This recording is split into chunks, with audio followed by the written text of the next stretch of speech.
eu sou o Adonai, aluno de doutorado do professor Reginaldo. O projeto está completando agora um ano e é intitulado A Complexidade Quântica na Presença de Correção e Proteção de Erros Quânticos.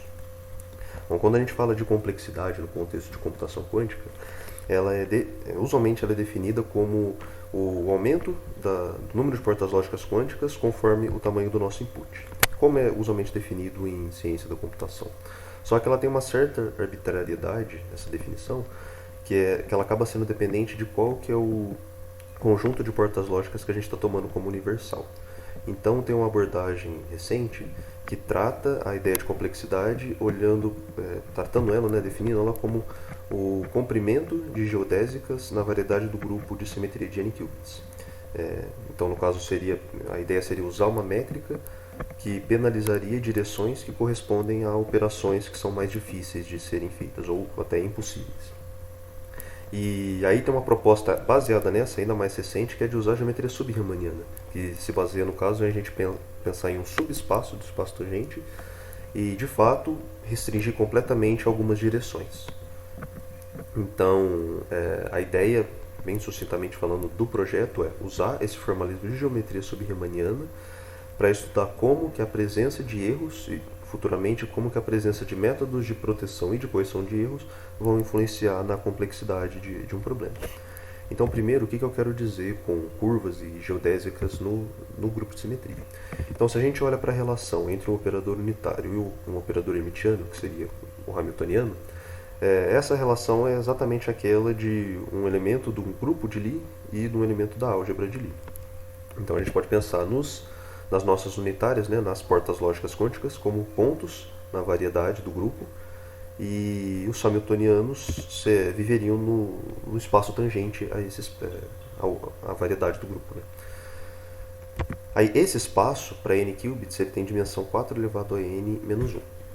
Então, se a gente tiver D maiúsculo números reais, a gente tem determinado uma hamiltoniana, e no caso as direções independentes aqui, as direções linearmente independentes seriam as matrizes de Pauli generalizadas, e aí tendo um hamiltoniano definido, a gente tem uma unitária definida.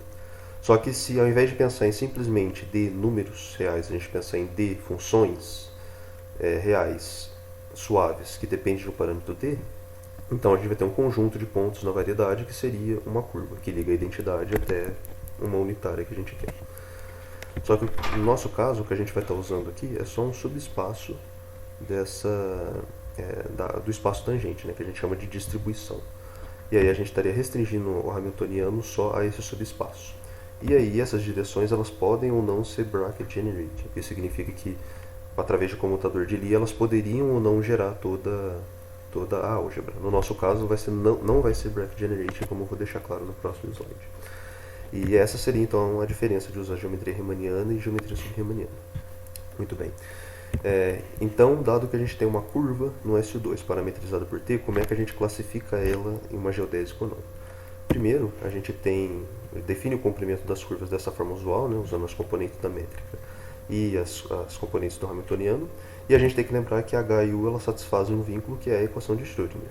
Então a gente coloca o que seria análogo a multiplicadores de Lagrange, com a diferença de que elas vão ser funções do tempo, e para satisfazer esse vínculo, e aí a gente tem esse funcional aqui, que é o que a gente espera que vai ser minimizado pelas geodésicas. Então, no caso, a equação para a geodésica ela vai vir da gente a encontrar um mínimo para esse funcional aqui. Certo? E como é que a gente usa, então, isso para o nosso caso? Inicialmente, a gente está tratando o caso de um único qubit sob a ação de ruído, e aqui especificamente o ruído de fase.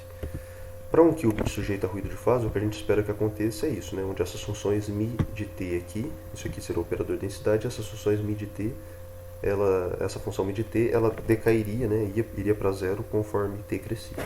Só que isso aqui não é algo unitário. Só que aí dá para mostrar que se a gente tiver um segundo qubit auxiliar, aí esse operador aqui, depois da gente tirar o traço parcial sobre os graus do segundo qubit, a gente vai obter precisamente esse efeito aqui.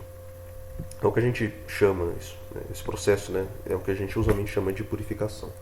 E aí, só invertendo a relação, a gente obtém um hamiltoniano associado, que é o que a gente chama de hamiltoniano de drift. Certo? Então a gente sabe que a gente vai precisar desse operador aqui, sigma z tensor sigma z, na nossa distribuição para poder simular o ruído. E o que mais que a gente precisa? Embora a gente tenha 2 qubits aqui, fica claro que a gente não quer atingir todo o SU4 porque é só um qubit que interessa pra gente aqui, é um qubit ruidoso, o segundo é só um auxiliar. Então se a gente tomar essa distribuição aqui, esse subconjunto da álgebra, SU4, a gente vai gerar uma subálgebra com 6 elementos, né, uma subálgebra de dimensão 6, onde esses 3 últimos são gerados por comutadores de Lie. E aqui dá pra ver que o primeiro qubit ele atinge o S2, porque a gente tem sigma x, sigma z e sigma y, e em termos de ruído, a gente não importa o que acontece com o segundo qubit, né? Então, só esses operadores aqui são suficientes para fazer o que a gente quer. No caso, o nosso hamiltoniano físico, então, ele vive nessa distribuição, e aí esses 2 primeiros termos seriam o hamiltoniano de controle, que é, no fim das contas, o que a gente quer encontrar, né? A geodésica vai ser o que vai ter o operador de controle mais eficiente possível, mais esse operador de drift aqui, que é o que a gente não tem controle. Aí, minimizando aquele funcional que eu mostrei no último slide, a gente tem essa equação para o U, que é a nossa geodésica, e não tem nenhum problema numérico em resolver ela. É uma equação relativamente simples. O grande problema é esse. Dado que a gente tem a unitária em mente, a unitária que a gente quer realizar, como que a gente escolhe o lambda de zero, né, os multiplicadores de Lagrange inicial, que vão dar, no final das contas, essa unitária que a gente quer? E esse é o problema que a gente está atacando no momento. Como eu comentei lá no segundo slide, a gente precisa nesse caso 6, né, que a dimensão é 6, a gente precisa de 6 números para especificar uma hamiltoniana. O que a gente tem então é um mapeamento de 6 números reais iniciais, que seriam o lambda de zero, né, as 6 componentes do lambda, indo para uma unitária final, que pode ser invertida, né, a gente olha para o hamiltoniano dela e decompõe ele nas 6 componentes. Então o que a gente tem na prática é 6 números reais para 6 números reais. Então a ideia original era a gente usar uma rede neural que achasse correlações entre os 2 conjuntos de números. Só que por enquanto isso até agora não funciona muito bem. Então uma alternativa que a gente pensou, pelo menos agora para o início do trabalho, é a seguinte: a gente pegaria os dados que a gente usaria para treinar essa rede neural, nesse caso aproximadamente 70 mil pares de lambda zero e de coeficientes que a gente obtém invertendo a unitária e decompondo o hamiltoniano. Como é que funciona então? A gente escolhe o U de t que a gente quer, a unitária, inverte ela e encontra quais são os 6 coeficientes associados a ela. Então a gente busca no banco de dados aquele que mais se aproxima dessa unitária. A gente pode supor, por exemplo, que é esse ponto aqui. Então a gente pega o lambda zero associado a esse ponto e calcula a unitária UM, que é gerado por esse lambda zero. E aí a gente compara esse UM com o nosso zero através dessa fórmula aqui da fidelidade. Dependendo, se estiver próximo bastante, a gente pode considerar que o próprio UM é a nossa unitária. Se não estiver próximo o suficiente, a gente pode tomar esse ponto, pelo menos como um ponto de referência para fazer uma busca, né, por um ponto melhor em torno dele. E só para mostrar alguns resultados, levando em conta essa ideia aqui, eu tomei 100 unitárias aleatórias desse tipo aqui, que são o tipo de unitária, né, que interessa para a gente. E dá para ver, esse primeiro histograma aqui está mostrando a fidelidade se eu só pegar os pontos mais próximos das 100 unitárias dentro do banco de dados. E dá para ver que a grande maioria delas já cai com uma fidelidade maior do que 0,95. E esse outro gráfico aqui seria eu aplicando uma iteração para 100 unitárias de encontrar um ponto melhor partindo de um ponto de referência que está no banco de dados. E dá para ver que o número de unitárias entre 0,97, com fidelidade entre 0,97 e 1, praticamente dobra. E isso aqui seria os 2 gráficos superpostos.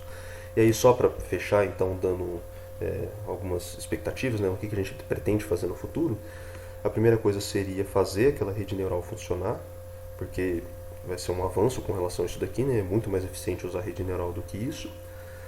Futuramente estender isso para pelo menos 2 qubits ruidosos, o que vai envolver usar 4 qubits, né, e 2 deles auxiliares. E também generalizar o tipo de ruído, porque por enquanto a gente só está mexendo com ruído de fase.